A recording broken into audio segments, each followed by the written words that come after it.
Hello and welcome. My name's Meredith McCarthy. Now, today's talk time, I wanted to talk about the hypnosis that I do with people and how I assist people in helping them to achieve goals, um, maybe let go of old patterns of behavior that doesn't serve them anymore. And why I thought this could be quite useful is that we're heading out of the end of this year and we're moving towards a brand new year. And a lot of people think about New Year's resolutions. Okay. So I thought, well, that's definitely the wheelhouse of a hypnotherapist to shiny up the mindset of success, to think about what are those beliefs that a person might need to start to build that's going to help them to achieve their goals more easily and stick to that winner's mindset. So I hope you enjoyed today's talk time. Buckle up, and here we go.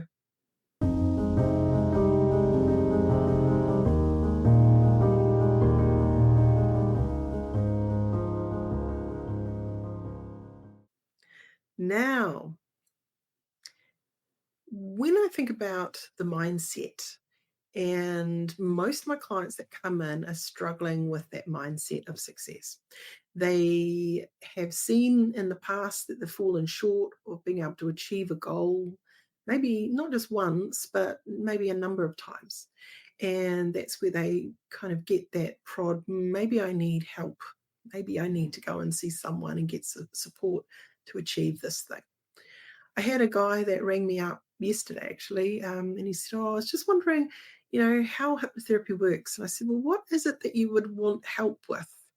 And he started to share, "I want to quit drinking and got a few other habits and this, that, and the other, and I just want to improve my life." And I'm like, "Okay, so why is it important for you to do that now?" And so he had his story about what was motivating him to want to get his life in order. And I think as a hypnotherapist, that's a key part is where is the person coming from? Why is it important for them that they want to address this now? And understanding that right from the first that connect, first time you connect with someone is a really important part of building rapport, building a clearer perspective of who's sitting in front of you, what you're dealing with, and which direction you might take the session. Because not all hypnotherapy sessions are the same. What I mean by that is sometimes we might need to do regression. Sometimes, regressing to the point of where that limiting belief began or where that trauma started.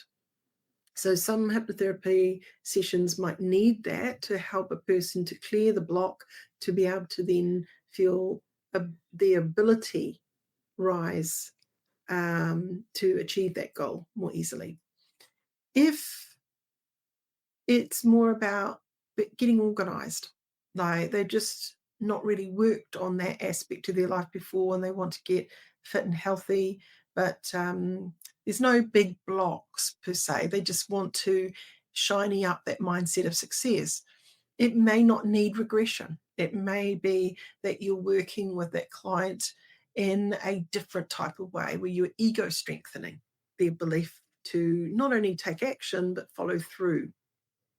So tuning into the client and what does the client need? There might also be anchors, post-hypnotic anchors or suggestions embedded with an action that can really help a person to switch on that successful mindset. So that's also something that hypnotherapists do all the time. We use a lot of different anchoring techniques. Letting go of old habits and behaviors can feel scary because it isn't familiar to step into doing things in this new way. So quite often people have fear that they need to process or say goodbye to, and to build up the trust in themselves to be able to do this and also enjoy doing it as well. You don't want someone to be struggling all the time. So that's where hypnotherapy and the way that the mind, when we enter into hypnosis, we are more open to suggestions. That can happen in a negative way too. So if someone's negatively daydreaming about all the things they're hopeless at, they are compounding that belief. So what I do as a hypnotherapist is I really want to tune into the right channel of thinking. What's the successful channel of thought we want to really build for that client? What are the beliefs that that client might need to reinforce? Now, you are not the person with the answer, as in the therapist does not have the answer about what that person should be believing. The client needs to come up with that new belief. They need to own it. It needs to make sense to them. So this is where the inquiry process of a session is a big part of what helps that client move away from where they were towards where they want to be.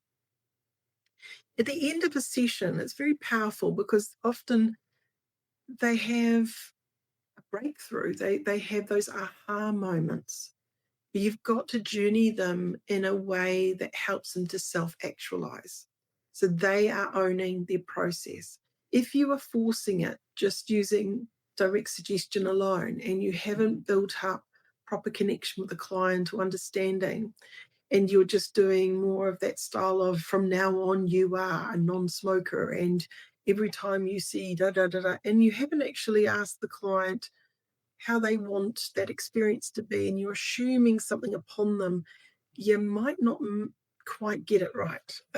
They may still be resistant to that hypnotic journey.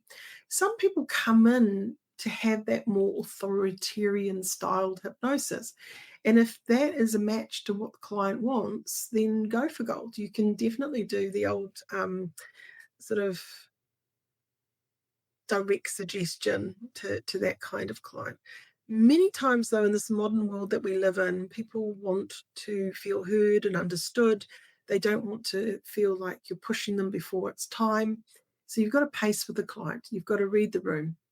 And that's where being aware, sensory acuity, I call it, not just me, but it's called sensory acuity, where you're noticing the little wee tells that the person is showing you. Maybe that slight nervousness, they might have a micro movement in their body that's telling you they're a little bit stressed about that. Every time they talk about it, they're feeling uneasy, or they're feeling excited because I've seen a shift in their body language. They're showing readiness.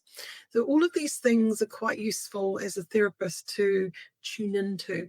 And that's what I love about my role as a hypnotherapist, is helping all sorts of different people create that breakthrough mindset that helps them to go and take positive action after the session. It needs to be client-centered. It needs to be client-paced. The clients that you are going to see are eclectic, that not one client is the same as another. So having a pre-script ready to go is probably going to fall short of having the most amazing session for that client. So I do invite many of my students to really go off the scripts quite early in their practice. Scripts are there as a baseline of understanding of how you might journey someone through things, but you've got to tune into the room and not just read off a piece of paper. You've got to tune into what the client is telling you. You've got to get into things like asking them questions using idiomotor signals. And there are lots of different episodes of Talk Time where I talk about these different ways that people can communicate when they're in hypnosis to their practitioner. But simply, having someone nod their head once they've done something, or nod their head if they're ready to do something, having permissions. These are all things that help to create a successful session. Because if a client isn't quite there yet and you think, oh, I've done an amazing job, what an amazing session, well, it might be for you as a therapist, but actually the proof is in how did the actual client experience that session? Did they go away feeling shiny and amazing, or were they just going to go, yeah, that was good, thank you, and you never see them again? So having a connection to the client, really listening about, what is the client wanting to reinforce and asking great questions is a huge part of success.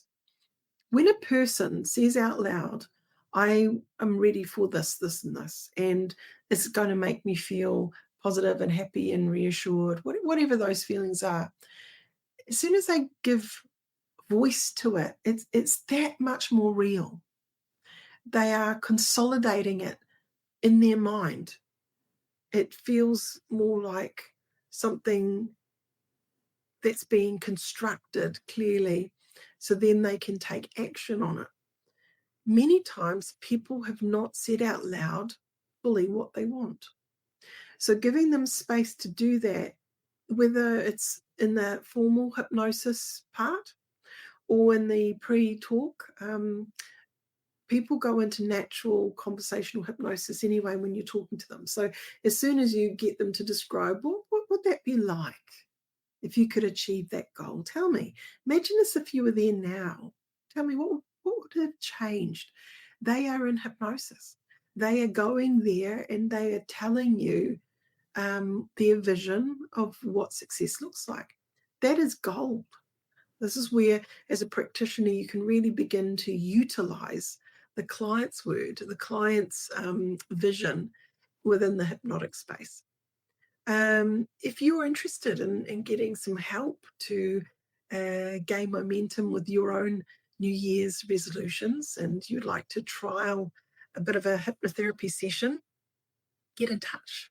If you're interested in learning to become a clinical hypnotherapist and going down that career path, get in touch. I have a 1,000-hour diploma course, and we're going to be starting up next February. We're doing Ericksonian hypnosis for the first one. And yeah, you're welcome to come on board. So check out the website nzach.ac.nz. I hope you enjoyed today's talk time. If you have any questions, feel free to get in touch with me. And for now, we'll see you next week with another talk time. And yeah, hope you're all well out there. Ka kite.